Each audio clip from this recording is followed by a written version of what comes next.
Smith. Murray out of the pocket. 7 seconds. 6 seconds. Murray heaves it downfield. It is. Oh, it's caught. It is caught. DeAndre Hopkins. Miraculous. It's Murray magic.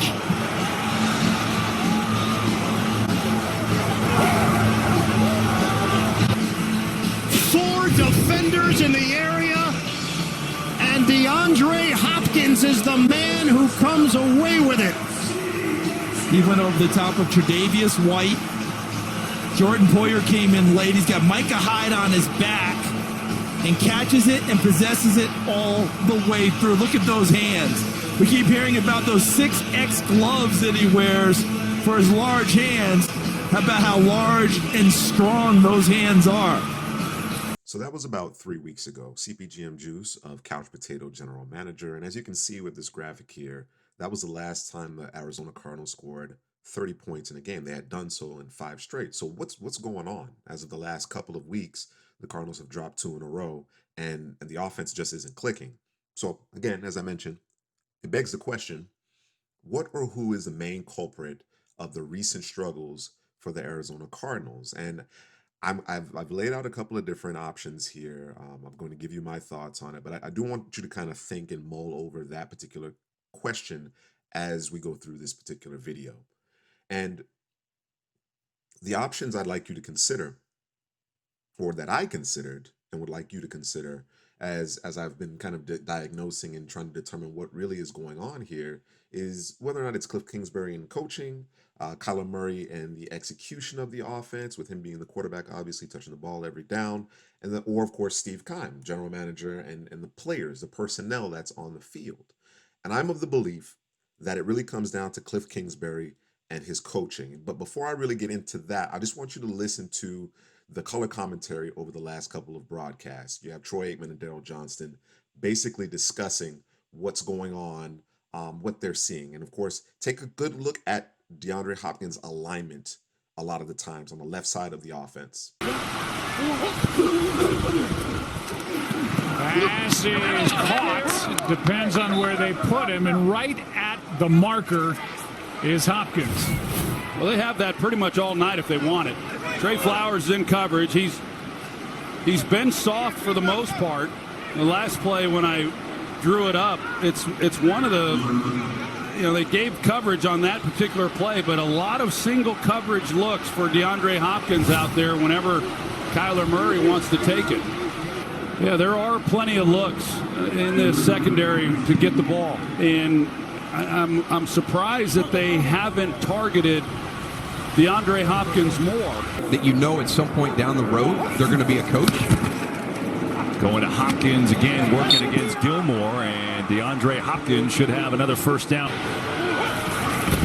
Here is Murray against a 4-man rush, fires near sideline, and is caught by Hopkins. Beautifully timed throw to DeAndre Hopkins, who has his 5th catch of the day. Yeah, and we've seen that a couple of times. Sometimes it's the trips formation away, and DeAndre Hopkins on the backside going against Stephon Gilmore, but a really nice route, really nice timing on the throw by Kyler Murray. That's been there all afternoon, and sometimes we get caught up in a lot of the other things that this offense does, but hey, if they're going to give you that one all the time, let's just get back to it once in a while. And Daryl, it's interesting with Hopkins, 5 catches, 55 yards. If Murray isn't going to run, you feel like maybe that's an avenue they have to explore even a little bit more. Yeah, if you want something easy, that little out route, whether it's been the 5-yard, the 8-yard, and you can set up a double move in that situation if Stephon Gilmore wants to get answers. So what Aikman and Johnston are pointing out is that there needs to be some self-scouting going on. And I put that squarely on Kliff Kingsbury and coaching, play design, so on and so forth. The understanding that, if a corner is playing an off technique off of DeAndre Hopkins on the backside of the formation, and you have the option, obviously, to take that 5 to 8 yards at a pretty high clip, that's an easy throw for Kyler Murray. That recognition has to be there. Now, you may say that that's on Kyler Murray, and to a degree, but the reason why I'm really putting the onus on Kliff Kingsbury is that he's the coach and you're dealing with a young quarterback. Kyler Murray hasn't started a lot either at the collegiate level or the NFL level. He's just in his 2nd year. He's obviously uber talented, but I think that type of recognition generally comes with experience. And from the perspective of this offense going from good to great, or getting back on track, I think it really is incumbent upon the coach to let Kyler Murray know, Kliff Kingsbury, let Kyler Murray know that, hey, that's there. If you see that off coverage, take advantage of that.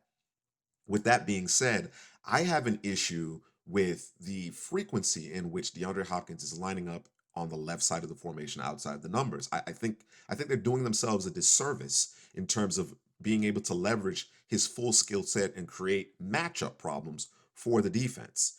You can see it with these next illustrations. Here's Will Fuller, who has 8 touchdowns. That's twice as many as DeAndre Hopkins. Look at the percentile of where he's moved around the formation. All right. Next up, we have Tyler Lockett, who is playing predominantly in the slot, but that's part of the reason why he's had so much success in terms of finding the end zone. Next, we have A.J. Brown, who hasn't played nearly as many games as DeAndre Hopkins this season, but you can see that he's being deployed in the slot almost 50%, if about 50% of the time. Chase Claypool, a rookie, all over the formation. Of course, the majority of the time he's playing in the right slot, but you can see inside, outside the numbers. DK Metcalf, he's at 9 TDs. Of course, predominantly he is playing the X, but again, you can notice here it's over 30% of the time that he's playing in the slot. Devontae Adams, who I thought would never see double-digit TDs again because of the new offense, is playing predominantly in the slot. Mike Evans, who is generally outside the numbers, still has a snap percentage over 30 in the slot. Adam Thielen, again, you'll typically find him on the right side of the formation, but he's playing inside and out quite a bit. Over 40% of the time he's in the slot. Next up, we have Tyreek Hill, who's leading the league in touchdowns. And you can see right there, he's generally in the slot the majority of the time. To give you a little bit more context, we go to Calvin Ridley, again, playing outside most of the time, but over 30% of the time he's in the slot. Justin Jefferson, the same thing can be said of him. The majority of the time he's playing outside, but again, it's over 40% of the time that he's playing in the slot. And of course, Allen Robinson, who only has one more TD than DeAndre Hopkins, has really dealt with some bad quarterback play. Again, we're talking 45% of the time he's in the slot. Now, here's DeAndre Hopkins. This is, you're telling on yourself right here, to be perfectly frank. I think the Cardinals have to do some self-scouting. Kliff Kingsbury has to look himself in the mirror and do a better job of putting his best offensive weapon outside of obviously the trigger man, Kyler Murray, in a position to make a difference. Over the last 2 games, Hopkins has 15 targets, 10 grabs, and a little over 100 yards, no TDs. And it's because, number one, as I mentioned at the top, they're not recognizing the fact that they can take advantage of off coverage when they do line him up as the X outside the numbers on the left side of the formation.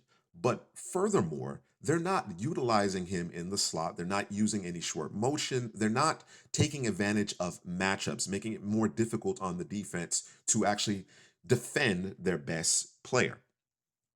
I want to take you back to the Seattle Seahawks game, the Thursday night game. And this is 3rd and 10, 45 seconds, no timeouts. Look at the bottom of the screen. You can see where DeAndre Hopkins is. The previous play was an incompletion. They tried a seam route down to Larry Fitzgerald, but it was incomplete. So this clock stopped, but this is how you decide to come out. 3-by-1. All right. Watch what Seattle does. And they did this the entire last drive of this game. This is crunch time. They continue to take away DeAndre Hopkins, and the Cardinals allowed it to happen because they continued to line him up on the left side of the formation by himself, predominantly outside of the numbers. So you get a jam, you get a real aggressive outside technique press from Trey Flowers. You buzz the linebacker underneath. Kyler Murray can't go there, clearly. Now, he's making the right read. This is not on Kyler Murray. He's obviously making the right read. The ball has to go to Andy Isabella. But the problem is that in crunch time, 3rd and 10, you're going to your smallest receiver on the field. And of the receivers on the field, I'm going to DeAndre Hopkins first, second, and last. But of course, you have Christian Kirk and Larry Fitzgerald as well. So again, with the clock stopped, my thought process is, why not move DeAndre Hopkins into that spot? Why not move him in that bunch set as part of the 3 in the 3-by-1 to make it more difficult on the defense to take him away. We played the Hail Mary catch where Hopkins came down over 3 defenders, okay?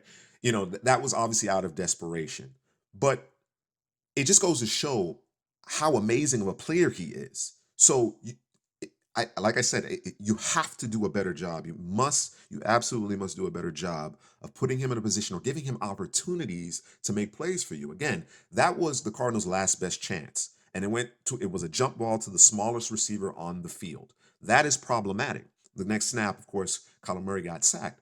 But this really comes down to, like I said before, this really comes down to Kliff Kingsbury doing a better job of evaluating, doing a self-evaluation, and doing a better position of putting his best player in a position to make plays, make winning plays for their team. Now, they have a matchup today at 4 against the Rams. Hopkins is going to see a lot of Jalen Ramsey. Of course, it becomes that much more easier to defend Hopkins if you just line him up consistently on the left side of the formation by himself, though Ramsey and Hopkins have played quite a bit against each other in the AFC South. Hopkins has obviously won his fair share. You're doing yourself a disservice if you don't do a better job of self-scouting and adjusting, taking advantage of what the defense gives you, and be more multiple in terms of where you deploy DeAndre Hopkins in the formation.